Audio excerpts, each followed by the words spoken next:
Depuis des siècles, le plateau des Hauts-de-Fagne fascine autant qu'il intrigue. La beauté et la singularité de ces paysages ont de tout temps attiré explorateurs avertis comme touristes d'un jour.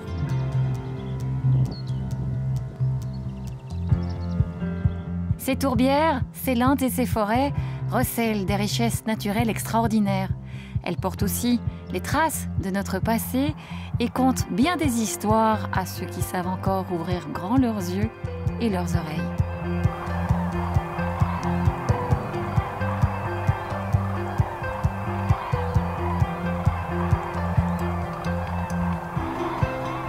Une de ces histoires est celle de Marie Solé et François Reif, les amoureux sans doute les plus célèbres du plateau fagnard, et ce, bien malgré eux.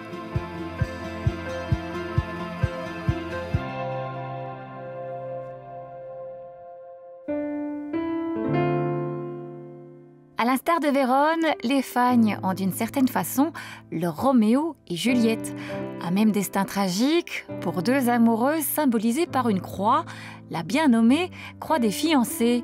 Mais que sait-on au juste aujourd'hui de Marie Solé et François Reif? Alors si je ne me trompe pas, le frère de Marie Solé était le grand-père de votre grand-mère, ce qui fait de vous... Oui, c'est ça. Son arrière-petite-nièce. Il y a 4 générations au-dessus du coup. Alors, qu'est-ce qu'on sait de Marie Solé? Qui était-elle? Marie Solé était servante dans une ferme à Évremont.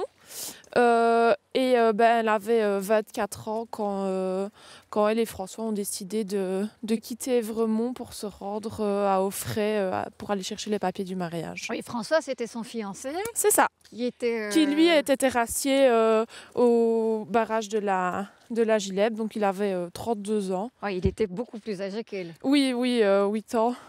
Alors, on sait comment ils se sont rencontrés? On suppose qu'ils se sont rencontrés parce qu'ils travaillaient vraiment pas loin l'un de l'autre et du coup l'avenir a fait que voilà, mais il n'y a jamais... On parle d'une kermesse ou d'une fête de village. Oui, c'est ça. Mais on n'a jamais su exactement la cause de leur rencontre, entre guillemets. Alors, ils vont décider de se marier. Oui. Et donc, c'est ce qui va les pousser finalement à entreprendre ce périple, ce voyage, de quitter Évremont pour aller à Auffray. C'est ça. Et donc pourquoi Auffray? Parce que Marie, elle est originaire de là-bas? Parce que Marie est originaire de là-bas et qui devait aller à la commune chercher justement les papiers pour le futur mariage. Donc ils ont quitté Évremont fin janvier 1871. Ils sont passés par Jalais dans le café du frère de Marie, de Lambert. Hein. C'est ça. Et ils ont disparu. Après cela, on ne les a plus vus. Et on les a retrouvés mi-mars 1871, tous les deux décédés. Alors le temps n'est peut-être pas du tout comme aujourd'hui. Hein. Il y avait de la neige et il faisait froid. Oui, clairement, je pense que c'était tempête de neige. On ne doit pas s'en éloigner trop avec la tempête de pluie qu'on a. Mais oui, non, je pense que les conditions climatiques étaient beaucoup plus rudes. Marie est une fille du pays. Elle connaît les Fagnes comme sa poche. Et pourtant, dans le froid et l'obscurité d'une nuit sans lune, les fiancés vont se perdre et mourir, selon toute vraisemblance, d'hypothermie. Pourquoi se sont-ils égarés? Comment ont-ils vécu leurs dernières heures? Nul ne le sait. On retrouvera leur corps à 2 endroits différents, celui de François à la mi-mars, et puis, quelques jours plus tard, celui de Marie. Quelques années après, une croix sera installée non pas là où l'on a découvert les corps, mais bien au bord d'une ancienne voie, la Véquée, juste à côté de la borne 151 qui marquait la frontière entre la Belgique et la Prusse. Depuis, plusieurs croix se sont succédées. La dernière en date a été inaugurée en 2019. Alors j'imagine que cette histoire de la croix des fiancés, c'est quelque chose qu'on vous a raconté depuis depuis que vous êtes toute petite? C'est une histoire qu'on vous... Oui, depuis que j'ai eu l'âge de comprendre, en tout cas, on en a entendu parler à l'école et puis j'ai entendu que c'était mes origines, donc j'en ai demandé plus à ma grand-mère qui m'a raconté l'histoire. Alors on arrive hein, à la fameuse croix. Oui. Qu'est-ce que ça vous fait finalement d'être devant cette croix qui raconte un peu l'histoire de votre famille? Ben, c'est bizarre de chaque fois se dire que c'est nos ancêtres qui sont décédés ici, mais en même temps je trouve ça hyper émouvant et hyper beau comme histoire. C'est difficile à décrire, mais voilà, je trouve ça juste magnifique. Alors on connaît la croix en bois, mais il y a aussi cette fameuse croix en or, ce pendentif que vous vous transmettez dans la famille et uniquement entre filles. Hein. Oui, c'est ça. Donc, c'est ma grand-mère qui m'a transmis cette croix. Et ben, moi, je la transmettrai à mes filles plus tard et de génération en génération comme ça. Alors ce qui est quand même de particulier, de fabuleux, finalement c'est le seul souvenir matériel et tangible que vous avez de Marie Solé. Oui, clairement, on a qu'un pendentif. Il y a des rumeurs, entre guillemets, qui disent qu'il y a un souvenir matériel de François, mais qui n'est pas dans ma famille, mais de la fiancée, c'est la seule chose qu'on ait, ouais. Donc ça vous est précieux. Oui, clairement, oui. Au fil du temps, ce qui n'était qu'un fait divers, certes tragique, a pris des airs de légende. C'est sans doute le côté romantique qui va prendre le dessus sur le fait divers, tragique, mais, faut-il le dire, aussi assez risqué. Hein. On peut les soupçonner de ne pas avoir été très, très prudents de prendre cette décision. Mais voilà, c'était deux fiancés, donc ça c'est attesté dans les coupures de presse de l'époque. Hein. Donc, et voilà, deux fiancés qui meurent dans la neige, et ça fait le buzz, comme on dirait aujourd'hui. Et alors ensuite, les conteurs vont faire le reste hein, des années plus tard et vont enjoliver le récit ou le rendre encore plus dramatique. Qu'est-ce qui a encore nourri la légende ou le conte? Ce sont des choses qui ne sont pas avérées. Je pense à ce fameux billet qu'on aurait retrouvé sur le corps de Marie. Ben, c'est ça, en fait, il est symptomatique ce billet. Hein. Donc, sur ce billet qu'aurait glissé François dans le corsage de Marie, il était écrit « Marie vient de mourir et moi je vais le faire ».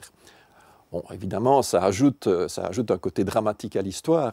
Mais voilà, en faisant la recherche que j'ai faite, d'abord on peut douter du fait que François sache écrire, parce qu'en fait, il est d'une extraction sociale assez basse, je vais dire. Ses parents sont journaliers, ses parents sont illettrés, puisque dans les actes d'état civil, ils ne signent pas. La sœur de François, son acte de mariage, ne signe pas non plus. Il est stipulé dans son acte ne sachant pas écrire. Le frère de François écrit son prénom sur l'acte de décès de François, où il est témoin. Son frère note André, mais c'est une écriture qui est assez enfantine.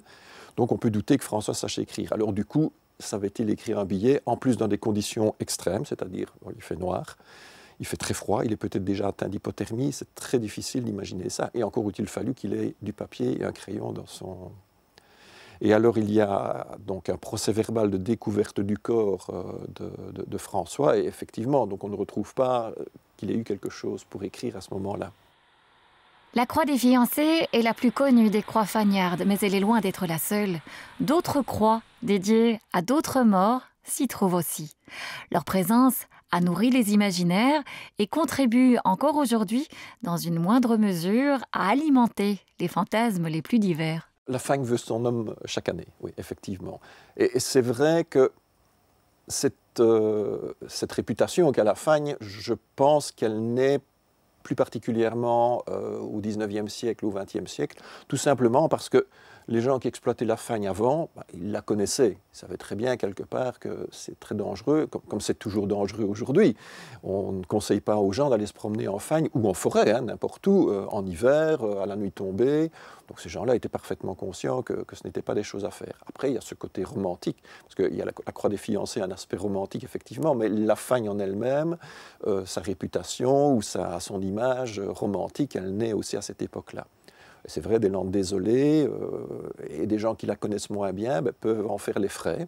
Et c'est vrai qu'il y a eu des gens qui ont eu des mésaventures, mais il ne faut pas compter les morts en Fagne par centaines chaque année, hein, donc c'est bien loin de là. Et donc il y a eu tous ces récits autour de la Fagne, et puis il y a toutes ces croix qui sont encore aujourd'hui dans le paysage. Mais toutes ces croix ne sont pas nécessairement des croix de personnes qui sont victimes du climat fagnard, des tourbières qui viennent les piéger.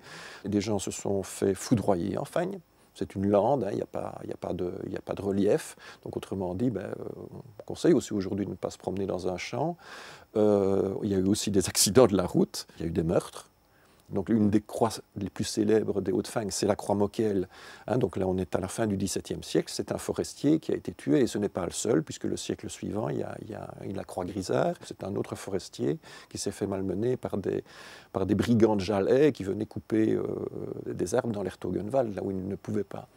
Il y a des croix de guerre aussi, des avions qui sont tombés, il y a des croix commémoratives. Et puis, il y a des croix qui sont des bornes, comme la croix Le Prieur, près de la baraque Michel, qui est une croix qui a été placée au début du XVIIe siècle pour marquer la limite de l'abbaye de Stavelot-Malmedy. Donc voilà, ce n'est pas uniquement la Fagne qui a tué toutes ces victimes. Mais elle a encore cette réputation. Et peut-être qu'aujourd'hui encore, on aime bien se faire peur et se raconter l'histoire d'une Fagne encore vierge et inexplorée. Écoutez, ça je pense qu'il y a toujours un petit peu un côté explorateur en chacun d'entre nous, peut-être. Et c'est vrai que les Hauts-de-Fagne sont sans doute, justement à cause de cela, un endroit où on peut encore avoir un petit frisson. Donc voilà, pourquoi pas. C'était ce qui motivait un peu les explorateurs des Hauts-de-Fagne au XIXe siècle. Il y en a qui prenaient... Voilà, c'était l'époque des grands explorateurs. On allait visiter les pôles, on allait chercher les sources du Nil. Bon, évidemment, tout le monde ne pouvait pas se permettre. Alors les Fagnes, c'était un petit peu... un petit frisson semblable, mais pas aussi intense, on va dire ça comme ça. Toutes ces croix et autres traces du passé nous rappellent que l'humanité a depuis longtemps tissé des liens avec ce territoire. Le mois prochain, la lettre B de notre abécédaire nous emmènera à la découverte du bâti fagnard avec un focus sur la baraque Michel.